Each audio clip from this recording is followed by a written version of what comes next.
बात हो रही थी, हमारे अपोजिशन के भाई हमारे पीर साहब भी ने जिक्र किया उसका दहशतगर्दी का और जिरगे का। इसमें कोई शक नहीं है स्पीकर साहब, आपकी और वज़ीर आला साहब और जुनैद अकबर साहब और तमाम पार्टियों की मुश्तरका कोशिशों से ये ग्रैंड जिरगा मुनक्किद हुआ था, जिसमें कुछ चीज़ों पे इत्तफाक किया गया था। लेकिन हमें बड़ा अफसोस है कि आपके इस जिरगे को वफाकी हुकूमत ने कंसिडर भी नहीं किया। ना आपसे उन्होंने कोई डायलॉग किया, ना उन्होंने आपसे कोई बात की, ना आपको कोई वैल्यू दी। मुझे बड़ा अफसोस होता है, डिस्क्रिमिनेशन की बात की जाती है। स्पीकर साहब, खैबर पख्तूनख्वा फ्रंट लाइन का सूबा है जो दहशतगर्दी का शिकार है, और साथ फिर उसके बाद बलूचिस्तान भी है। आप सुबह खैबर पख्तूनख्वा की जो पिक्चर पेश कर रहे हैं हमारे वफाक में, मुझे अफसोस के साथ कहना पड़ता है, एक तो वो अवामी मैंडेट पे नहीं है, फार्म 47 की गवर्नमेंट है, और उनके आगे से जो वज़ीर इत्तलात है वो भी फार्म 47 के हैं, क्योंकि उन लोगों को इस चीज़ से कोई फ़र्क नहीं पड़ता कि अवाम और जमहूर क्या कहती है। उससे नहीं फ़र्क पड़ता कि अवाम के हकूक़ क्या कहते हैं। वो लोग अपनी नौकरियाँ करते हैं क्योंकि वो जली मैंडेट के ऊपर आके बैठते हैं, जिसकी वजह से वो कभी खैबर पख्तूनख्वा लोगों को बीमारी कहते हैं, कभी इनको टेररिस्ट कहते हैं, कभी उनको जो उनके दिल में आता है वो कहते हैं। वो कहते हैं safe city Khyber Pakhtunkhwa government नहीं बनाती क्योंकि वो दहशतगर्दों को सपोर्ट करती है। कितना बड़ा इल्ज़ाम है इस खैबर पख्तूनख्वा की तमाम जमातों के ऊपर। जो लोग कुर्बानियाँ देते हैं, जो लोग दहशतगर्दी का शिकार होते हैं, उन्हीं को दहशतगर्द कह देते हैं।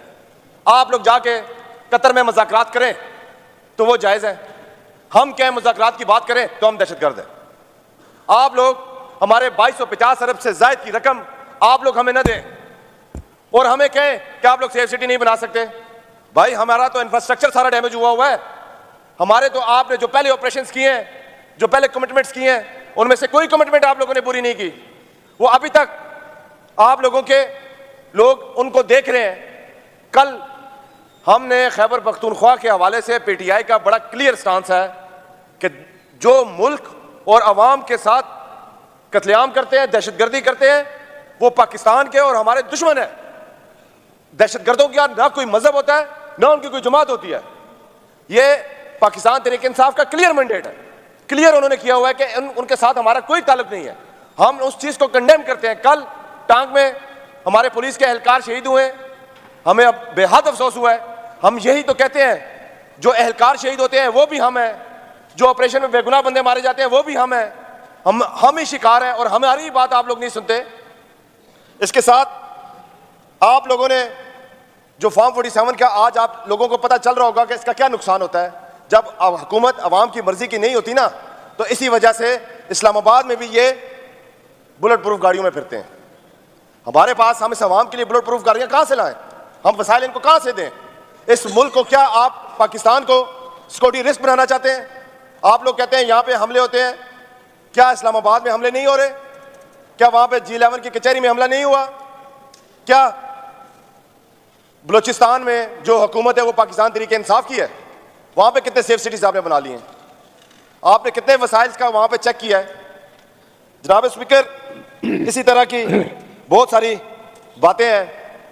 मैं इसके साथ ही इन लोगों को सबसे बड़ा दुख ये है कि मैं सबसे पहले तो वज़ीर आला साहब को और सबको, पाकिस्तान तहरीक इंसाफ वालों को, सारों को मुबारकबाद देता हूँ।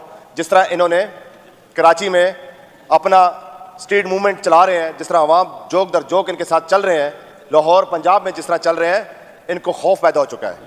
इनको और जब कोई बात समझ नहीं आती, ये फिर डराने पे लग जाते हैं, ये फिर लोगों को दहशतगर्द कहने लग जाते हैं, फिर ये हुकूमतें ख़त्म करने के चक्कर में लग जाते हैं। लेकिन ये लोग भूल चुके हैं कि जब अवाम निकलती है, जब जमहूर निकलता है, वो कहते हैं ना स्पीकर साहब, खल्के ज़ुबान को नकारा खुदा समझो। ये अवाम ज़बान खल को, जी, ज़बान खल को नकारा खुदा समझो। ये अवाम की मैंडेट को समझें, ये समझें कि ये अवाम अब और इन चलाकियों में नहीं आएगी, अब और किसी धोखे में नहीं आएगी। इसी वजह से ये अवाम ने कराची का, जिस तरह आप लोगों ने देखा कि सिलसिला वहाँ पे अवाम निकली है, और इंशाल्लाह इसी तरह अल्लाह के फजल करम से वो दिन दूर नहीं है जब पाकिस्तान में हकीकी आज़ादी होगी और हकूक़ का, अवाम के हकूक़ का तहफ़्फ़ुज़ किया जाएगा। इसके साथ ही स्पीकर साहब, आप सबका बहुत शुक्रिया कि आपने मुझे टाइम दिया। अच्छा, मैं इस पे कमेंट कर लूँ ज़रा। निसार बाज़